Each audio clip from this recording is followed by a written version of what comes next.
کی عمر کے جو ہمارے بچے ہیں ان میں سے 40 سے 50% کسی اسکول میں نہیں جاتے، کسی مدرسے میں نہیں جاتے، کسی ووکیشنل ٹریننگ انسٹیٹیوٹ میں نہیں جاتے۔ ہمارے 15 سال کے بچوں میں 40% ایسے ہیں جن کا دماغ اور جسم ان کی عمر کے اعتبار سے سکڑے ہوئے۔ یہ دنیا میں بلند ترین سطح ہے سٹنٹنگ۔ تو پاکستان آج کہاں کھڑا ہے؟ پاکستان کو ہم نے آگے لے کر جانا ہے کیا جبر کی بنیاد پر، دھونس کی بنیاد پر؟ اگر جبر اور دھونس سے ترقی ہونا ہوتی تو وہ ایوب خان کے دور میں ہو گئی ہوتی، وہ یحییٰ خان کے دور میں ہو گئی ہوتی، وہ ضیاء الحق کے دور میں ہو گئی ہوتی، یا مشرف کے دور میں ہو گئی ہوتی۔ ہر بار یہ ہوا کہ اشرافیہ امیر سے امیر تر ہوئی اور عوام غریب سے غریب تر ہوئی۔ آج جہاں ہم کھڑے ہیں ایک بڑے مکالمے کی ضرورت، پاکستان کے عوام کو شامل کرنے کی ضرورت ہے اس مکالمے میں، ورنہ نتیجہ وہی ہوگا جو 1960 میں ہوا یا 70 میں ہوا یا 80 میں ہوا یا 88 میں ہوا یا 90 اور 2000 کی دہائیوں میں ہوا۔ کوئی تبدیلی نہیں ہوگی اور ہم پیچھے جائیں گے۔ آج ایسا حملہ کیا گیا ہے اس ملک میں آئین اور قانون پر جس کی مثال کسی مارشل لاء کے بدترین دور میں بھی نہیں ملتی۔ جس طرح عدلیہ کو سرنگوں کیا گیا ہے، جس طرح ججوں کے اوپر تلوار لٹکائی گئی ہے، کسی بھی ہائی کورٹ کے جج کو اٹھا کر آپ ایک کورٹ سے دوسری کورٹ میں پھینک سکتے ہیں۔ آپ سپریم کورٹ سے خائف تھے تو آپ نے سپریم کورٹ کو منہدم کر دیا، اس کو ایک ذیلی عدالت بنا دیا، کیونکہ سپریم کورٹ آئین کی بات کرتی تھی۔ سپریم کورٹ نے ملٹری کورٹس کے خلاف فیصلہ دیا۔ سپریم کورٹ نے کہا کہ ایک بوٹ میں بیٹھا افسر سویلین کی ٹرائل نہیں کر سکتا، اس کو سزا نہیں دے سکتا۔ یہ پوری دنیا کا متفقہ فیصلہ ہے۔ پاکستان آج واحد ملک ہے جہاں ایک آئین ہے جو عدلیہ کی بات کرتا ہے، انسانی حقوق کی بات کرتا ہے، جس میں سویلین کا ٹرائل فوجی عدالتیں کر سکتی ہیں۔ کوئی اور ملک ایسا نہیں کرتا، افریقہ کا کوئی ملک ایسا نہیں کرتا، لاطینی امریکہ کا کوئی ملک یہ نہیں کرتا۔ ان ملکوں میں بھی شورش ہے، ان ملکوں میں بھی دہشت گردی ہے، لیکن کچھ اصول ہیں جو پوری دنیا نے اپنا لیے ہیں۔ پاکستان آج پوری دنیا سے پیچھے کھڑا ہے۔ جب ہمارے سپریم کورٹ نے کہا آپ یہ نہیں کر سکتے، آپ کا آئین تو حرمت انسان کی بات کرتا ہے، آپ کا آئین ایک آزاد عدلیہ کی بات کرتا ہے، کیسے ایک افسر آزاد عدلیہ کا نعم البدل ہو سکتا ہے؟ وہ ایک ماتحت افسر ہے، جب اس کے بالا افسر کہہ چکے کہ ان کو سزا دینی ہے تو اس کی کیا مجال کہ وہ ان کو سزا نہ دے۔ ہم سپریم کورٹ گئے یہ کہنے کہ 8 فروری 2024 کو پاکستان کی عوام نے ووٹ ڈالا تھا، پی ٹی آئی کے لیے ووٹ ڈالا تھا، عمران خان کے لیے ووٹ ڈالا تھا، اس ووٹ کے تقدس کا کچھ تو خیال کرو۔ ہم سے 100 سیٹیں چھین لی گئیں، لیکن جو چھوڑی ہیں ان کے تناسب سے ہمیں ریزروڈ سیٹس خواتین کی اور اقلیتوں کی، غیر مسلم دوستوں کی تو دو، اور سپریم کورٹ نے وہ نشستیں ہمیں دیں۔ اس کی پاداش میں سپریم کورٹ کو ایک ذیلی عدالت بنا دیا گیا، 26ویں ترمیم آئی، پھر 27ویں ترمیم آئی۔ آج اس ملک میں ایک زبابندی کا عالم، آپ میں سے کوئی بھی کھل کے بات نہیں کر سکتا، بات کرے گا تو پیکا کے قوانین ہیں، جے آئی ٹیز بنیں گی، آپ کو 10 سال سزا ہو جائے گی۔ آج ایمان حاضر مزاری اور ہادی ان کے علی ان کے میاں ہمارے سامنے ایک مثال، وہ وکلاء ہیں جو حق کی بات کرتے ہیں، جو مظلوم کے ساتھ کھڑے ہوتے ہیں، ان کے ساتھ کیا ہو رہا ہے؟ یہ کسی کے ساتھ بھی ہو سکتا ہے۔ یہ پورے معاشرے کو اشارہ ہے کہ تم سب محکوم ہو، تمہاری زبان ہمارے قابو میں ہے، تمہارا ذہن ہمارے قابو میں ہے۔ اگر اپنے ذہن کو آواز دو گے اپنی زبان کے ذریعے تو ہم تمہیں پکڑ لیں گے اور ایک کال کوٹری میں ڈالیں۔ کیا پاکستان اس لیے بنا تھا؟ کیا یہ تھا علامہ اقبال کا خواب؟ کیا یہ تھا قائد اعظم کا نظریہ؟ قائد اعظم کی 20 تقاریر ہیں۔ آج ہم جناح ہاؤس کی تعظیم کے لیے کھڑے ہوتے ہیں، کیا اس جناح کی کسی تقریر کو ہم نے یاد رکھا؟ بارہا قائد اعظم نے یہ کہا جب وہ ہمارے عسکری اداروں کا دورہ کرتے تھے کہ آپ اپنے حلف کے تحت پابند ہیں، کیا آپ سیاست میں حصہ نہیں لیں گے، آپ جمہوریت کی آواز کو سنیں گے، آپ جمہوریت کے تابع رہیں گے۔ بار بار قائد اعظم نے یہ کہا اپنی مختصر زندگی میں جو قیام پاکستان کے بعد ان کو نصیب ہوئی۔ ان کو یہی فکر تھی کہ یہ مملکت جو میں نے بنانے میں ایک کردار ادا کیا ہے، اس میں کہیں یہ نہ ہو کہ ظلم کا دور دورہ ہو جائے، جبر کا دور دورہ ہو جائے۔ تو آج ہم وہیں کھڑے ہیں جہاں قائد اعظم ہمیں کھڑا نہیں کرنا چاہتے۔ ہمیں یہ کہا جا رہا ہے کہ اس ملک کا جو مقبول ترین لیڈر ہے وہ نیشنل سیکیورٹی تھریٹ ہے۔ یہ بھی ایک مذاقہ خیز بات ہے، اور یہ پہلی بار نہیں ہوئی۔ میں اصغر خان صاحب کا وکیل تھا جنہوں نے مقدمہ لڑا کہ 1990 کے الیکشن میں اس وقت کے ڈی جی آئی ایس آئی اور اس وقت کے آرمی چیف نے مداخلت کی۔ ان کا موقف یہ تھا کہ اس مداخلت نے عسکری اداروں، ہماری افواج کے امیج کو خراب کیا ہے، ان کی جو تکریم ہے عوام کی نظر میں اس کو ٹھیس پہنچی ہے، لہٰذا عمل کیا جائے، ان افسران کو سزا دی جائے۔ 16 سال وہ مقدمہ چلا اور بالآخر 2012 میں سنوائی ہوئی اور فیصلہ ہوا۔ اس مقدمے کے دوران میں آپ کو بتاتا چلوں، اس وقت کے D G I S I Asad Durrani صاحب نے ایک ایفیڈیوٹ فائل کیا جس میں انہوں نے یہ کہا کہ ہاں ہم نے 1990 کے الیکشن میں مداخلت کی تھی، ہم نہیں چاہتے تھے کہ بے نظیر بھٹو دوبارہ ملک کی وزیر اعظم بنے، ہم نہیں چاہتے تھے کہ پیپلز پارٹی کا وجود رہے، ہم فیصلہ کر چکے تھے کہ پیپلز پارٹی اور بے نظیر بھٹو نیشنل سیکیورٹی تھریٹ ہے۔ لکھ کر یہ ایفیڈیوٹ انہوں نے عدالت میں دائر کیا۔ آج بھی اگر آپ جا کے فیصلہ پڑھیں 2012 کا، اصغر خان ورسز مرزا اسلم بیگ مقدمے کا عنوان، اس میں آپ کو یہ ایفیڈیوٹ مل جائے گا۔ تو بار بار اداروں نے فیصلے کیے کہ عوام کا کوئی مقبول لیڈر نیشنل سیکیورٹی تھریٹ ہے، اس کو منظر سے ہٹانا ضروری ہے، لیکن ایسا نہیں ہوا۔ آپ عوام کے دلوں سے ان کے کیے گئے فیصلوں کو نہیں ہٹا سکتے۔ پاکستان کی عوام باشعور ہے، ہمیشہ باشعور رہی ہے۔ پاکستان کی عوام اگر آج عمران خان کے پیچھے کھڑی ہے، عمران خان سے امید لگا کے کھڑی ہے، تو اس کی وجہ ہے یہ دیوانے نہیں ہیں۔ ہم جو آپ کے سامنے بیٹھے ہیں، ہم کوئی سحر زدہ لوگ نہیں ہیں جن کی سوچ نہیں ہے، جن کی عقل نہیں ہے۔ ہم جانتے ہیں اس ملک پہ کون قابض رہا ہے۔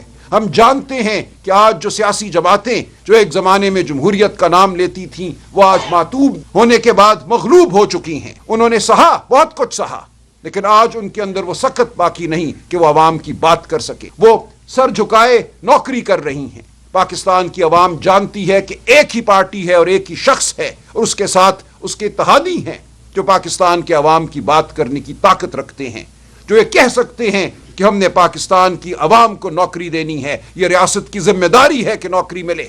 چند دن پہلے ہمارے آج کے وزیر خزانہ صاحب نے کہا کہ یہ ریاست کی ذمہ داری نہیں ہے کہ عوام کو نوکریاں دے، یہ افسوس کا مقام ہے۔ کیا ہے ترقی اگر آپ کو، آپ کے بچوں کو روزگار نہیں ملتی؟ تو کیا کروں میں اس ترقی کا جس سے کوئی سیٹ امیر سے امیر تر ہوتا ہے اور آپ کے گھر چولہا نہیں جلتا؟ تو ہم نے اس سیاست کو آگے لے کے چلنا ہے جو عوام دوست سیاست ہے، اور پاکستان کی عوام جانتی ہے وہ عوام دوست سیاست کون کر رہا ہے اور کون کرنے کی سخت رکھتا ہے، کون بے نیاز ہے عہدے سے، کون سیاست میں اس لیے ہے کہ ملک کے لیے کچھ کر سکے، عوام کے لیے کچھ کر سکے، نوجوانوں کے لیے کچھ کر سکے۔ آج اگر ہم کٹے ہوئے ہیں اپنے تمام پڑوسی ممالک سے، تو اس کی کیا وجہ ہے؟ کہا یہ جاتا ہے کہ اپنی برآمدات کو بڑھاؤ، ایکسپورٹس کو بڑھاؤ۔ دنیا کا ہر ملک سب سے زیادہ ایکسپورٹ، سب سے زیادہ برآمدات اپنے پڑوسی ممالک کو کرتا ہے۔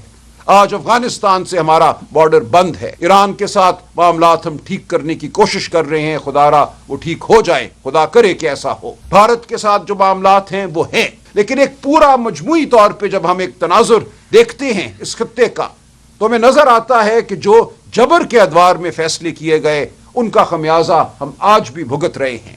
جب تک عوام کی فلاح کو سامنے رکھ کر فیصلے نہیں ہوں گے، اس بدلتے ہوئے جیو پولیٹیکل تناظر میں، اس بدلتے ہوئے معاشی ایک جو نظام کا جو ایک جو بدلاوا آ رہا ہے، اس کو سامنے رکھتے ہوئے تو کچھ نہیں ہوگا۔ آپ ایک مارکا جیت کر پاکستان کو فلاح کی جانب نہیں لے کر جائیں۔ کوئی ملک آپ سے ہاتھ ملا کر اگر آپ کی جانب چند بلین ڈالر پھینک بھی دیتا ہے تو اس سے پاکستان کے کروڑوں نوجوانوں کو نوکریاں نہیں ملیں گی۔ پاکستان کی معیشت، ہماری اکانومی، جی این پی اس کی آج بھی 300 بلین سے زیادہ ہے، اس کو 1000 بلین ہونا چاہیے تھا، لیکن 300 بلین سے زیادہ آج بھی ہے۔ اگر کوئی 6-8 بلین ڈالر آپ کی طرف پھینک بھی دیتا ہے اور اس سے آپ نئے کوئی کھلونے خرید لیتے ہیں، تو پاکستان کی عوام کو کیا فائدہ ہوگا؟ جب تک پاکستان کی عوام پاکستان کے ایوانوں میں نہیں گونجے گی، پاکستان کی اسمبلیوں میں نہیں گونجے گی، وزیر اعظم ہاؤس میں نہیں گونجے گی، اس وقت تک پاکستان کے عوام کی فلاح ممکن نہیں ہوگی۔ آپ نے 16 سیٹیں جیتنے والی ایک پارٹی کو حکومت دی، پھر آپ نے کہا کہ یہ اب پاکستان کی فلاح کے منصوبے بنائیں گے، یہ ممکن نہیں ہے۔ جھوٹ اور فریب پر کھڑا نظام کبھی بھی دیر پا نہیں ہوگا۔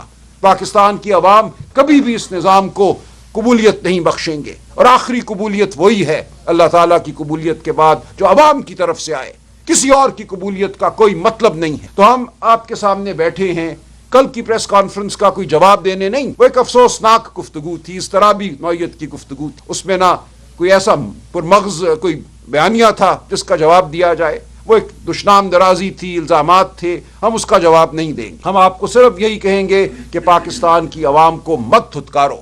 پاکستان کی عوام عمران خان کے ساتھ کھڑی ہے، پی ٹی آئی کے ساتھ کھڑی ہے۔ Imran Khan national security threat نہیں ہے۔ عمران خان نے اس ملک کو جوڑ کے رکھا ہوا ہے۔ اس ملک کے کروڑوں نوجوان عمران خان کی وجہ سے جڑے ہوئے ہیں اس بیانیے کے ساتھ جو پاکستان کی ریڑھ کی ہڈی ہے، ورنہ بہت سے بیانیے ہیں، نسل پرستی کا بیانیہ ہے، کوئی فرقے کا بیانیہ ہے، ان تمام بیانیوں کو رد کر کے عمران خان پاکستان کے بیانیے کے ساتھ کھڑا ہے اور کروڑوں پی ٹی آئی کے سپورٹر ووٹر اس بیانیے کے ساتھ کھڑے ہیں۔ خدا را یہ مت کرو، عمران خان کو مائنس آپ نہیں کر سکو گے، لیکن خدا نہ خواستہ اگر آپ ایسا کرتے ہو تو اس ملک کے شیرازے کو اکٹھا رکھنا بہت مشکل ہوگا۔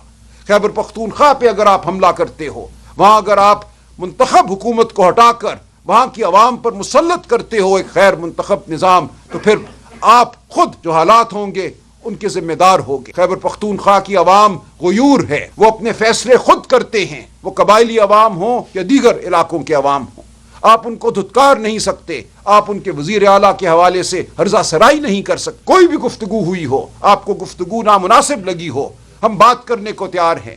بیانیے کی جنگ میں خدا کے لیے پاکستان کے مستقبل کو داؤ پر مت لگاؤ، خیبر پختونخوا صوبے کو داؤ پر مت لگاؤ۔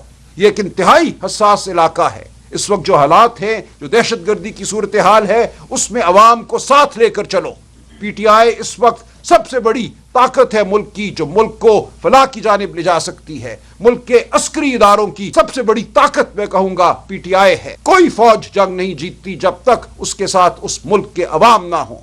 اس ملک کے عوام کی آواز پی ٹی آئی ہے، عمران خان ہے۔ ہمارے بغیر کوئی جنگ نہیں جیتی جا سکتی، پاکستان کے عوام کے بغیر کوئی جنگ نہیں جیتی جا سکتی۔ جنگ ایک دن کا، 2 دن کا، 3 دن کا مارکا نہیں ہے، یہ ایک بہت بڑی جد و جہد۔ اس بڑی جد و جہد میں اداروں کو اور عوام کو ساتھ چلنا ہے۔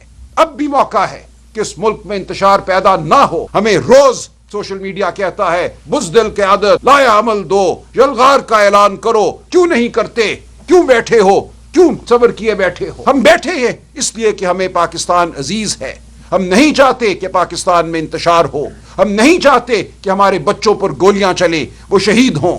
ہم چاہتے ہیں کہ بیٹھ کر مکالمہ ہو اور ہم اس جانب بڑھیں جو سچائی کی منزل ہے، جو عوام کی آواز ہے، اس کے مطابق ہم فلاح کو ڈھونڈیں، اور ہم سب اکٹھے بیٹھ کر یہ کر سکتے ہیں۔ اگر آپ بات کرو گے تو آپ دیکھو گے کہ یہاں تجربہ بھی ہے، یہاں دانش بھی ہے، اور سب سے بڑھ کر یہاں وہ چیز ہے جو آپ کے پاس نہیں ہے، لیجٹمیسی ہے، عوام کی طاقت ہے، عوام کی تائید۔ تو آپ سے گزارش یہ ہے اور آپ کو تنبیہ بھی ہے کہ خدا کے لیے پاکستان کو مت دھکیلو تاریکیوں کی جانب۔ یہ بہت بار ہو چکا، ڈیکیڈ آف ڈیولپمنٹ بہت بار بنائی جا چکی، بہت بار بین الاقوامی ایکسپرٹ آئے، معاشی ایکسپرٹ آئے، چارٹ لے کر آئے، پاور پوائنٹ لے کر آئے، بہت بار یہ ہوا کہ بس اب سب ٹھیک ہو گیا، اب اڑان یقینی ہے، کبھی بھی اڑان نہیں ہوئی۔ آج پھر ہم وہیں کھڑے ہیں، وہی غلطی آپ پھر دہرانے جا رہے ہو، تو یہ مت کرو۔ جو لوگ اس ملک کے ہمدرد ہیں، محب وطن ہیں، ہم آپ کے سامنے موجود ہیں۔ ہم اس ملک کے لیے، اس ملک کی فلاح کے لیے ہر وہ قدم اٹھائیں گے جو ضروری ہے۔ ہم کوئی اس ملک کے مخالف نہیں ہیں، ہم ضامن ہیں اس ملک کے، اور ہماری ضمانت ہے کہ پاکستان کی فلاح کے لیے عمران خان ہر وہ قدم اٹھائے گا جس کی ضرورت ہے، پی ٹی آئی ہر وہ قدم اٹھائے گی جس کی ضرورت ہے۔ تو انتشار کی کوئی ضرورت نہیں ہے۔ لوگوں کو مارنا دھاڑنا جو آپ نے 9 مئی کے بعد کیا، چادر چار دیواری کو جس طرح پامال کیا، میں آج بھی روتا ہوں رات کو۔ بچوں کو میں نے جیلوں میں بند دیکھا، بیویوں نے مجھے تھپڑوں کے نشان دکھائے گھروں میں۔ آپ نے یہ سب کچھ کیا، جھوٹے مقدمے بنائے، عدالتوں سے جھوٹی سزائیں دلوائیں۔ اب بس کرو، اب یہ آگے یہ قوم اس کی متحمل نہیں ہو سکتی، یہ اس قوم کا مقدر نہیں تھا، اس لیے یہ پاکستان نہیں بنا۔ تو ہم اس لیے آپ کے سامنے آج حاضر ہوئے ہیں کہ معاملات کو تناظر میں رکھا جائے۔ اینٹ کا جواب، جیسا گوہر صاحب نے کہا، پتھر سے دینا بہت آسان ہے، لیکن اس میں ملک کی فلاح نہیں ہے، ہم ایسا نہیں کریں گے۔